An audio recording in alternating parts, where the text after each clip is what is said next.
Well, hello there. So, I just received my new windsurfing equipment, slalom equipment for this year, and I'm going to be setting it up right now. So I thought I'd bring you along and show you some tricks and tips on how to do it. So yeah, stick around. Well, so first of all, the brand of my board is, drumroll please, and it is a Fanatic.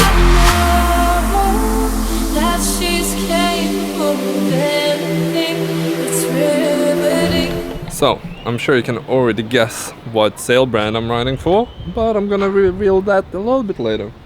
And for now, one thing that you definitely want to focus on when you're setting up a new board or an old board, whatever, whenever you go sailing, is the little screw here in the middle.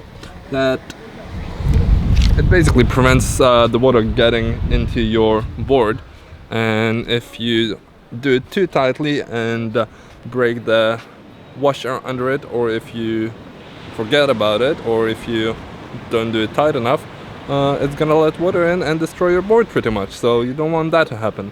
So a little tip for that is basically just tighten it until you have no more force to tighten it when you're doing it with 2 fingers on a screwdriver. So yeah, that's about it. And now let's start setting up the foot straps. And yeah, pretty much nothing very special about foot straps. Just if you're unsure about foot strap position, set them in the middle. You can always move them later. Tighten the screws lightly. Once again, you can retighten them a little bit later, and that's not a big issue. And yeah, make sure it's correct size for your foot. I'm gonna show that to you a little bit later. And as you can see, we are done with the foot straps now. Voila! Okay, so when it comes to setting up a new board, or especially a new fin, a good thing to test, especially with the new Z fins, I don't know about the other brands, is how deep is the hole in which the fin goes. So how I do that is put in a screwdriver and see how many rounds around I can go in, so that I know how deep is the fin box. Because basically if you go and hit the bottom of the hole and continue on using a lot of power to press the fin further, to press the bolt further in, you can break the box of the fin, and you're gonna need to have it replaced, the box of the fin, not the whole fin. But still not a nice thing that not a thing that you want to worry about. So basically count how many times you can screw the fin in until it touches the bottom of the bolt box, and then once you set up the fin into the board and start screwing for the first time, count how many turns you're doing. So you know, if you reach 7 turns, let's say, and the fin box is 7 turns long, don't press any further.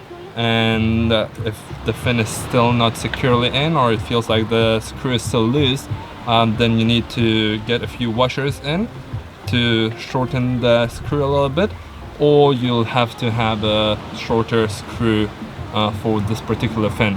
So yeah, just one thing that you need to keep in mind of when putting a new fin or an old fin into a new board. And the next step in setting up your board is checking how the fin fits into the fin box.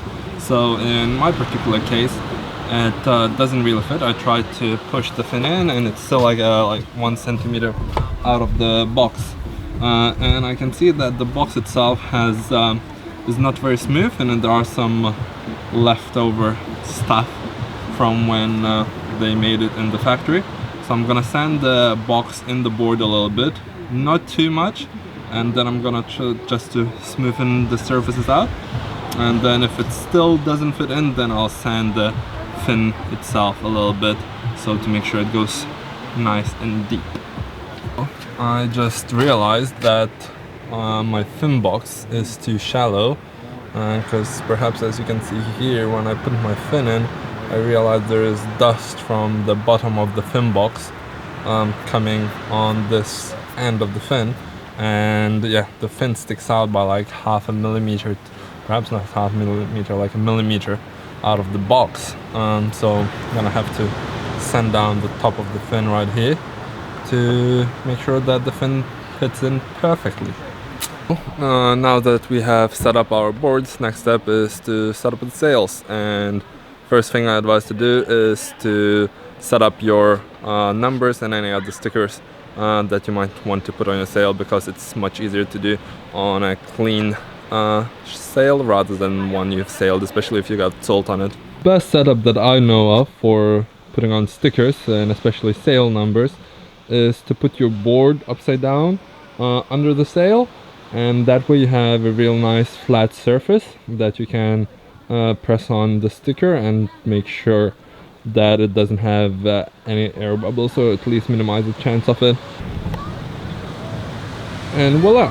The sail number is now on the sail, and as you can see, looking quite nice. A few small little bubbles which are really hard to avoid, but nothing too serious, so happy with the result. It's already dark and still working on setting up my sails. Yeah, decided that I want to do it today, so, and I have a nice light here, so why not? So yeah, take a look. As you can see, here's my 8.4. The profile is looking insane. Out of the tips, what I would say, once you have a new sail, don't expect it to look exactly like it has to from the first go. It has to go at least through 3 or 5 rig ups and D-rigs and going out on the water before it gets its real shape. So just set up according to the settings and adjust like little things like cambers, spacers and so on, and then go out, sail, see how it feels, and adjust some more. When I was setting up my sail, I've rigged it up and set it up on the land and tried the rotation a little bit, and it seemed to me that it wasn't rotating well enough, so I went out and tried it out on the water, and indeed the rotation of the cams was not as smooth as I would like it to be. So one thing that you can do, and you often need to do to a new sail, is to adjust the amount of spacers that there are. Sometimes there will be not enough, sometimes there will be too much. So in my case, the 2 bottom cams had 1 spacer each. As you can see here, I've removed the cams already. So if you look onto the mast pocket here, you can see that there is a spacer on the batten, and the same was on the second one. The spacer looks just like that, and basically by removing them, you're gonna reduce the pressure from the battens on the mast, and therefore the cam rotation should be smoother. That will be pretty much it for the setting up new equipment section of the vlog. After that it just goes equipment testing, but that is another topic and it will be covered another time. So thanks for tuning in, don't forget to subscribe and like the video, and see you next time.